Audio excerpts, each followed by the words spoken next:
Kenan tersenyum miring lalu mengelus pipi Kinan yang semakin tegang saja. Kenan menaikkan sebelah alisnya, apa aku terlihat tidak normal di matamu? Kinan gelagapan, tidak Ken, lupakan saja apa yang baru saja aku katakan. Kinan pun tertawa canggung lalu melarikan diri dengan cara melompat-lompat menggenggam erat selimut yang membalut tubuhnya kini. Kenan tertawa lepas membuat Kinan berhenti di tempat memutar kepalanya ke arah Kenan. Dia tertawa, gumam Kinan terpana dengan tawa lepas Kenan yang tak biasa segera ia menggeleng kepalanya pelan. Kinan mencebikkan bibirnya dan kembali melompat-lompat menuju ranjangnya. Kenapa dia tertawa? Apa kodeku kurang dimengerti? Aku sudah melakukan apa yang Sisi katakan. Aku harus menyinggung harga dirinya sebagai lelaki, gerutu Kinan sambil melompat ke atas ranjangnya. Kinan memejamkan matanya dengan gelisah. Hatinya menggerutu serta pikirannya tidak tenang bagaimana caranya mengajak Kenan melakukan hubungan itu tanpa harus terlihat murah asterisen. Kinan menghubungi Maya dan menanyakan situasinya. Iya, jawab Maya. Maya semakin geram bercampur gemas dengan tingkah Kinan, menggoda suami sendiri. Apa masalahnya Kinan? Dia suamimu loh, bukan pacar atau suami orang tapi suamimu. Punya suami setampan itu ngapain mikirin harga diri? Dia sudah menjadi milikmu, begitu juga sebaliknya. Kenapa bingung? Omel Maya. Maya mengatakan banyak hal seperti perempuan yang sudah mahir dalam bidangnya. Padahal Maya hanya segelintir perempuan normal yang tergila-gila pada pria sekeren Kenan tapi tidak punya hak untuk memiliki Kenan. Memangnya siapa Maya? Maya tidak segila itu berani melawan Kenan apalagi merusak kepercayaan Kinan. Maya hanya mengagumi Kenan layaknya aktor besar yang Maya doakan ingin mendapatkan kebahagiaannya sendiri, bukan berarti Kenan harus jadi miliknya. Kinan bergidik ngeri mendengar celotehan Maya. Akan aku coba, kata Kinan menuruti ide Maya. Panggilan terputus, membayangkannya saja aku tidak sanggup, gumam Kinan menggeleng-geleng kepalanya kuat. Membayangkan apa? Tanya Kenan tiba-tiba di belakang Kinan. Ah, jerit Kinan yang begitu kaget. Kenan menarik lengan Kinan sampai terhuyung masuk ke pelukan Kenan. Kinan melebar kaget. Hah, kak kamu juga? Tanya Kinan entah kemana pikirannya bertanya seperti itu seolah kesadarannya hilang saat begitu dekat dengan Kenan. Siapa yang mengajarimu bicara seperti itu? Apa Sisi, Adara, Natasha, Nikita, Kathy? Tanya Kenan menyebutkan satu persatu nama keluarganya yang usil. Kinan tidak berani melihat Kenan malah celingukan ke arah lain. Apa aku harus pakai lingeri? Tanya Kinan belum sadar dengan ucapannya. Kenan memegang dagu lancip Kinan sehingga bertatapan langsung dengan matanya, mereka berdua berpandangan cukup lama. Aku akan buktikan kalau aku pria sempurna, kata Kenan dengan seringaian. Sudah aku bilang kalau aku bukan pria yang romantis, kenapa mengajakku berbelit-belit, tanya Kenan. Kinan tersenyum gugup, poponselmu Ken, tanya Kinan tergagap. Kenan menyandarkan keningnya di hidung Kinan sambil menarik nafas dalam-dalam. Kinan menatap bulu mata Kenan yang panjang terlihat dari dekat. Tunggu sebentar, pinta Kenan dibalas anggukan kikuk oleh Kinan.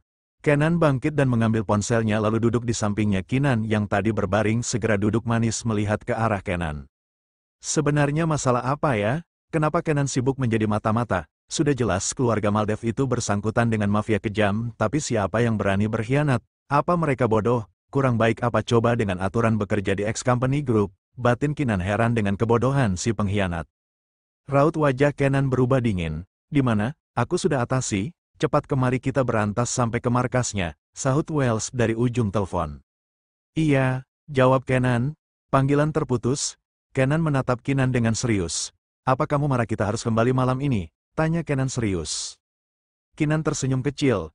Kenapa kamu cemas Ken? Aku tidak mau jadi beban bagimu Ken. Ayo kita pulang.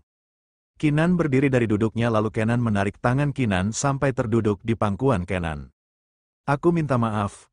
Aku janji akan bayar malam pertama kita ini di saat aku ada waktu, ujar Kenan serius. Kinan tahu Kenan sedang merasa bersalah padanya. Betapa beruntungnya Kinan memiliki suami seperti Kenan yang sangat menjaga perasaannya. Terima kasih Ken, aku akan menunggu saat itu, senyum lebar Kinan dengan nada malu-malu. Kinan pun turun dari pangkuan Kenan lalu dengan gerakan cepat Kenan mengambil jaketnya dan memakaikannya ke tubuh Kinan. Kinan tersenyum manis diperlakukan seperti itu oleh Kenan. Kinan menikmati masa pacarannya setelah menikah dengan Kenan. Sesampainya di Simpang 3, Kenan hendak membawa Kinan ke istana tapi Wells sudah menghubunginya untuk segera datang. Tidak apa Ken, Kinan tidak keberatan dibawa bersama Kenan. Tapi ini bahaya Kinan, ujar Kenan serius. Kinan memeluk Kenan dari belakang dengan erat, kita hadapi bersama apapun masalahmu di sana. Kenan terpaksa membawa Kinan ke tempat tujuannya, ternyata di sana sudah ada Wells bersama komplotan mata-mata yang bersembunyi di negara Sean.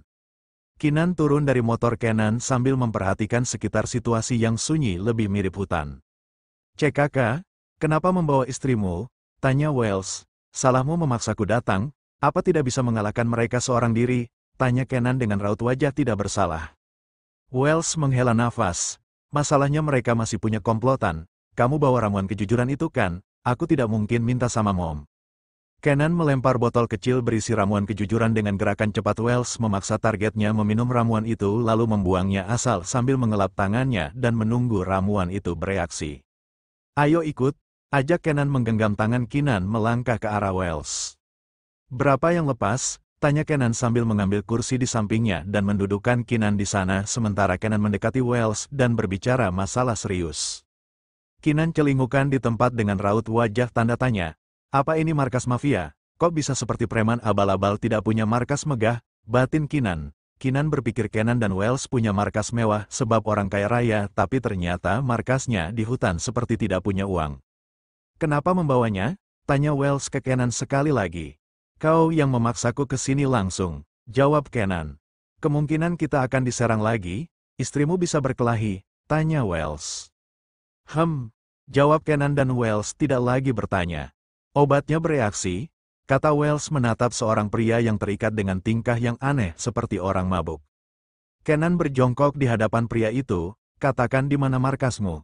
"Arah ke selatan," racau pria yang terikat itu. Kenan beralih ke Wells yang juga ikut berjongkok. "Siapa bos kalian?" "Pak Johnson." Kenan dan Wells saling pandang satu sama lain seolah mereka sedang mencoba mengingat siapa kiranya Johnson. "Kau mengenalnya?" tanya Kenan. "Tidak," jawab Wells. "Apa dia musuhmu?" tanya Wells ke Kenan. "Aku langsung menghabisi musuhku," jawab Kenan dengan datar. "Lalu siapa Johnson?" tanya Wells. "Aku tahu siapa Johnson," sahut Kinan tiba-tiba di belakang Wells dan Kenan. Perhatian Kenan dan Wells teralih ke Kinan. "Kamu tahu Johnson, Kinan?" tanya Kenan serius sambil mendekati Kinan sementara Wells berdiri di tempatnya sembari menatap ke arah pria yang terikat. "Ken, dia seorang ahli persilatan juga kungfu China. Aku pernah bertemu dengannya di ajang perebutan sabuk hitam, dia datang sebagai tamu VIP," kata Kinan. Kenan memegang tangan Kinan sambil mendengarkan cerita Kinan dengan serius. "Aku bahkan tidak mengenalnya, kenapa dia mencari masalah dengan kami?" gumam Kenan terheran. "Aku tidak tahu, tapi dia memang terlihat tidak senang kalau mendengar tentang sosok master dari segala master. Desas-desus tentangmu adalah murid master dari segala master itu sudah menyebar," jelas Kinan. Kenan membenarkan jaket Kinan, "Biar aku yang urus." Kinan mengangguk, "Berhati-hatilah melawan dia Ken, dia orang yang sangat licik." Kenan mengusap kepala Kinan, "Jangan dipikirkan." Kinan kembali disuruh duduk oleh Kenan lalu Kenan mendekati Wells. "Bagaimana?" tanya Wells ke Kenan. "Orang iri," jawab Kenan. Wells dan Kenan berbicara serius sementara Kinan melihat pria gagah itu dari tempat duduknya kini. "Apa Kenan begitu terkenal di dunia mafia?" gumam Kinan terheran-heran. Kinan tahu betapa terkenalnya master dari segala master, tapi tidak disangka berita murid master dari segala master itu telah sampai ke negara lain sampai Pak Jones tahu. Kinan asik dengan pemikirannya sedangkan Kenan dan Wells berbicara perihal masalah Johnson.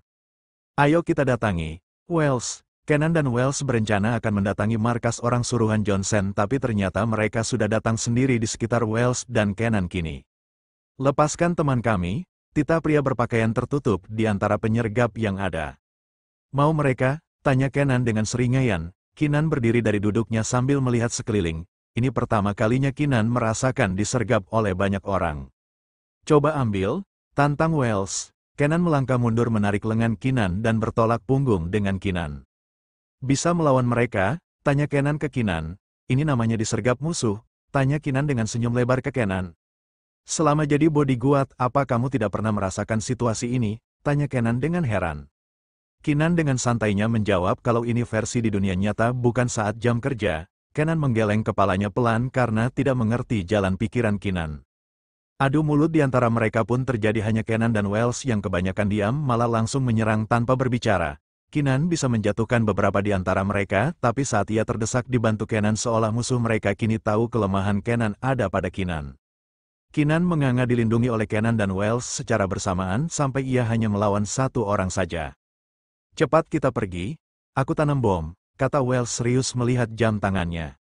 Kenan menarik lengan Kinan begitu juga Wells berlari ke arah mobilnya. Mobil juga motor dikendarai Wells dan Kenan melaju kencang. Kinan memejamkan matanya sambil memeluk Kenan lebih erat mendengar suara ledakan di belakangnya. Kalian membunuh mereka yang sedang tidak sadarkan diri? Tanya Kinan berteriak di belakang Kenan karena mereka di atas motor tidak akan bisa mendengar jika tidak berteriak. Takut? Tanya Kenan. Kinan menggeleng kepalanya di belakang Kenan. Kenan menarik lengan Kinanti supaya lebih erat lagi memeluknya. Kinan melakukan apa yang Kenan kodekan padanya. Kinan harus bisa menyesuaikan diri dengan kekejaman Kenan terhadap lawannya. Entah kenapa Kinan bisa tidak takut semakin mengenal Kenan yang selama ini sangat misterius. Sesampainya di istana, Wells turun dari mobilnya dan memberikan kunci mobilnya dengan cara terbilang sopan pada pengawal istana. Jika putra mahkota lain pasti akan dilempar atau cara apapun yang merendahkan bawahan, tapi didikan keras Anna membuat pribadi Wells begitu manusiawi sejak kecil. Kenan mengusap lengan Kinan yang terlelap. Kinan bisa-bisanya tertidur lelap. Segera pekerja wanita di istana membantu Kinan turun dari motor lalu Kenan menggendong Kinan menuju kamar mereka. Kenan menatap Kinan yang tertidur pulas. Ia membantu melepaskan jaket yang melekat di tubuh Kinan sampai ia tertegun di tempat tidak sengaja menyentuh aset kembar Kinan. Kenan menggeleng kepalanya, otakku jadi ketularan mesum. Gumam Kenan menertawai dirinya sendiri yang cukup terangsang menyentuh Kinan. Kenan mengecup kening, pipi dan terakhir di bibir Kinan. Bagaimana aku bisa tertarik denganmu Kinan? Bisik Kenan yang tidak pernah menebak akan menikahi gadis yang pernah membuatnya merasa bersalah. Keesokan harinya, berita ledakan bom di hutan telah menyebar luas di istana bahkan Kinan yang mengintip di pintu kamar pun mendengarnya. Kinan menoleh ke arah Kenan yang terlelap di ranjang. Apa tadi malam terjadi sesuatu? Kenapa dia tidur denganku? Biasanya tidur berpisah, gumam Kinan kebingungan. Kinan melangkah kembali ke ranjangnya secara hati-hati. Kinan menaiki ranjang itu lalu memandang wajah Kenan yang terlelap. Apa aku boleh memeluknya? Bisik Kinan lalu perlahan tangannya melingkar di pinggang Kenan. Kinan begitu senang bisa memeluk Kenan. Tiba-tiba Kinan terlonjak kaget ketika Kenan memutar tubuhnya ke arah Kinan lalu memeluk Kinan balik. Tentu saja boleh, jawab Kenan dengan suara serak memeluk Kinan tapi matanya masih terpejam. Kinan gelagapan, Ken, kamu sudah bangun? Sejak kapan? Tanya Kinan dengan malu. Kita lakukan sekarang, bagaimana? Tanya Kenan menyeringai tipis bukannya menjawab pertanyaan Kinan. Kinan melepaskan pelukannya dengan Kenan lalu menatap bola mata Kenan yang perlahan terbuka juga memandangnya. Aku tidak lelah, jawab Kenan seakan tahu apa yang Kinan pikirkan. Kenan tiba-tiba bangkit dengan gerakan cepat menindih tubuh Kinan yang kaget tapi pipinya sudah merona ketika wajah Kenan mulai mendekati wajah Kinan. Kakakmu mau makan Ken? Tanya Kinan gugup. Memakanmu? Jawab Kenan menghembus wajah Kinanti dengan lembut. Kinanti memejamkan matanya, bisa-bisanya aroma nafas Kenan bangun tidur begitu wangi. Kakakmu sudah gosok gigi Ken? Tanya Kinan tergagap. Aku sudah terbangun duluan darimu Kinan. Senyum miring Kenan membuat Kinan menganga. Baik Kenan maupun Kinan menghabiskan waktu seharian di dalam kamar sementara keluarga Anna tidak ada yang mengganggu pasangan itu sebab kalau mereka lapar ada dapur sendiri di kamar itu. Untuk apa Anna mencemaskan Kenan yang baru-baru menikah pasti masih sedang hangat-hangatnya di atas ranjang. Kinan menggeliat di pelukan Kenan. Kinan perlahan membuka matanya dan melihat Kenan tengah tertidur. Kinan begitu nyaman dalam pelukan Kenan tapi bunyi perutnya membuatnya memejamkan mata dengan kesal. Lapar? Bisik Kinan perlahan melepaskan diri dari Kenan. Kinan memaksakan diri memasak bahkan melebihkannya untuk Kenan. Kenan berdiri di depan pintu dapur memperhatikan Kinan yang sedang terlatih-tatih memasak. Dasar keras kepala, decak Kenan. Kenan melangkah ke arah Kinan lalu memeluk Kinan dari belakang. Kinan terdiam di tempat. Kinan memejamkan matanya. Aku lapar, cicit Kinan. Kenan membalik tubuh Kinan lalu mengangkatnya sehingga duduk di wastafel. Kinan memegang kedua bahu Kenan. Aku akan masak untukmu, mau makan apa? Tanya Kenan dengan senyuman. Kenan merasa beruntung menjadi pria pertama bagi Kinan. Walaupun Kinan bukan dari kalangan atas tapi Kenan akui bahwa gadis yang bisa menjaga dirinya itu artinya perempuan mahal. Zaman sekarang banyak wanita terlihat mahal, tapi ternyata seorang berbeda dengan wanita biasa terlihat tidak menarik sama sekali, tapi ternyata wanita mahal yang tidak pernah disentuh pria. Kamu tidak lapar, Ken? Tanya Kinan merasa malu melihat tubuh atas Kenan yang terbuka. Aku hanya makan dirimu saja, jawab Kenan tersenyum tampan. Kinan tersenyum malu-malu dengan kikuk ia memukul bahu Kenan yang pandai sekali membuat Kinan malu tapi juga bisa membuat urat malu wanita putus. Aku makan dulu, Ken. Pinta Kinan mengelus perutnya.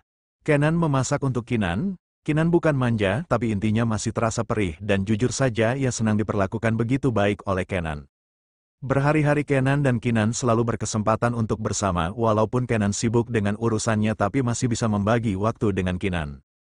Kini Kenan dan Kinan tiba di Indonesia, pasangan pengantin baru itu semakin mesra saja satu sama lain. DRRT, DRTTT, Kinan melepaskan tangannya dari Kenan. Aku angkat panggilan telepon dulu ya. Memangnya dari siapa? Aku rasa Mama dan Kevin tidak akan punya waktu untuk menghubungimu, kata Kenan serius merangkul bahu Kinan. Iya juga, mungkin Maya, kata Kinan kembali mengambil ponselnya dan melihat layar ponselnya ternyata dari Molen. Kinan menoleh ke Kenan yang menatap datar Kinan. Jangan diangkat, titah Kenan dengan nada serius. Kinan pun menurut sebab kalau Kinan bertingkah bisa habis tubuhnya diremuk oleh Kenan semalaman tanpa bisa tidur walau hanya 10 menit. Tidak ada pembicaraan apapun lagi hingga tiba-tiba Kinan mencebikkan bibirnya melihat potret Fiora sepanjang jalanan. Kenapa? Tanya Kenan menekan kepala Kinan. Semua foto Fiora? Kamu suka Ken? Tanya Kinan dengan kesal. Kenan tersenyum miring.